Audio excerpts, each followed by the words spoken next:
Autómata is a film I want to recommend, but it comes noting the film's single flaw, and it's a bit of a doozy. The film starts as one movie, and then ends as another. Its tone and style starts with a leaning towards the neo-noir of films like Blade Runner, but it ends with a leaning to the philosophical thought of the evolution of AI, like Deus Ex. The film is set in the 2030s when the world has been hit by a solar flare that killed 99% of the world's population. It may sound unique, but it's a post-apocalypse with deserts, just changed nuclear with solar, and that's pretty much it. It's not bad, it's just more generic than it thinks it is. The film follows Jack Vaughan, played by Antonio Banderas, who is an insurance investigator for the robotics company ROC.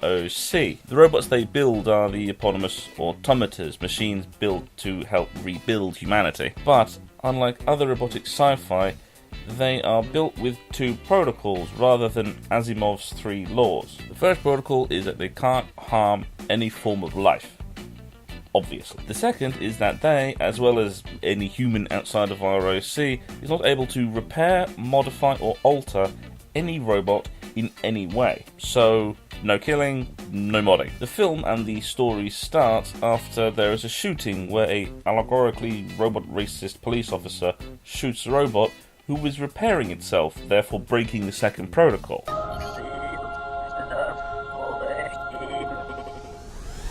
And Jack is the one brought in to investigate on behalf of ROC. This is what brings the neo-noir styling, as Jack looks for the clocksmith, the person who altered the robot. It has a very neon colour palette and a murder mystery vibe.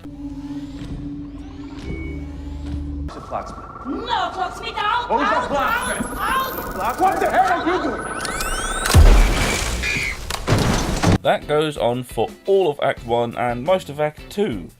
But then it starts to turn. First, Jack is kidnapped by a self-aware AI called Cleo, who drags him through the radiated deserts. The reason said is that she can't go back. But he can. He'd be under investigation, but he's not the clocksmith, and at this point in the movie, he has no idea who is. And turns out near the end that the bosses knew who the clocksmith was, so it would make more sense for her to just take the battery and leave him. Neither Jacques nor any human is needed for the continuation of her arc. He even gets 2 robots killed. Please, sir, we cannot allow you to do that.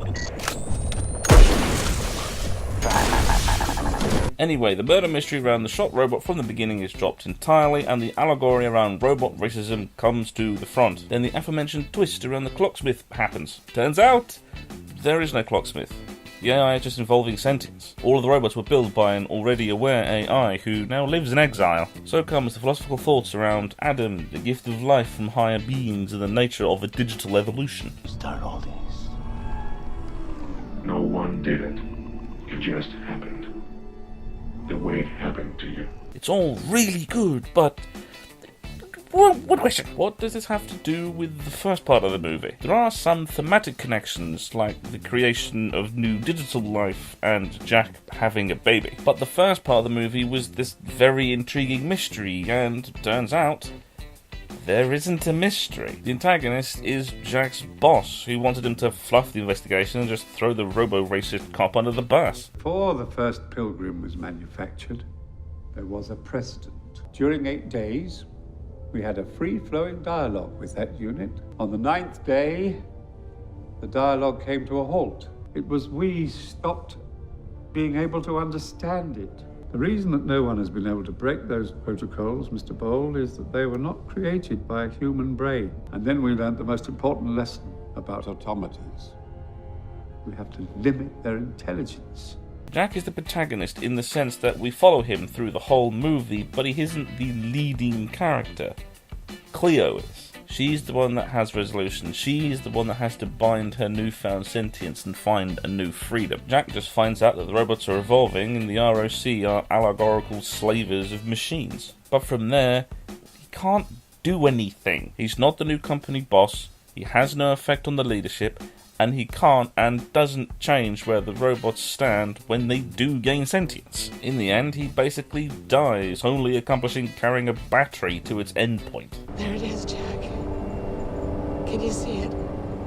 I really do like the movie, but the shift around the film's midpoint makes the style of the film's end not fit with the beginning. Apart from that, the film is really well done. Everyone really does put in a good performance, and the computer graphics are really well made. It just tried to be two movies at the same time.